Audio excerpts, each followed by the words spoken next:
திங்கக்கிழமை எடுத்துக்குவோம். திங்களும் வியாழனும் சாத்வீகம் அப்படின்னு சொல்லப்படுது. சாத்வீகம்னா என்ன அப்படின்னு உங்களுக்கே தெரியும். சாத்வீகம் அப்படின்னு சொன்னா சாஃப்ட், நாலேஜபிள், அதாவது அமைதியானவங்க, நல்ல நாலேஜ் உள்ளவங்க அப்படின்னு அர்த்தம்.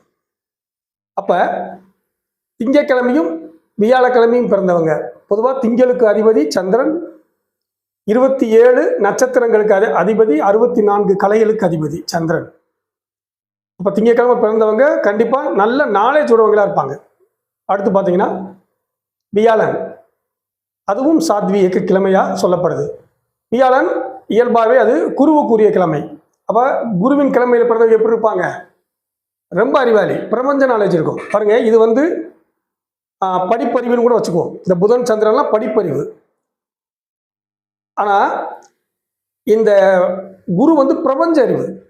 அப்போ திங்களும் வியாழனும் பிறந்தவங்க பெரும்பாலும் அவங்களுக்கு நிறைய விஷயங்கள் தெரியும். ஜாதகம் பார்க்க கூட விரும்பாதவங்களாம் இவங்க இருப்பாங்க. அப்படியே ஜாதகம் பார்க்க வந்தாலும் நிறைய கேள்வி கேட்கக்கூடியவங்க, நிறைய அறிவுபூர்வமான கேள்வி கேட்கக்கூடியவங்களா இந்த கிழமையில் பிறந்தவர்கள் இருப்பார்கள்.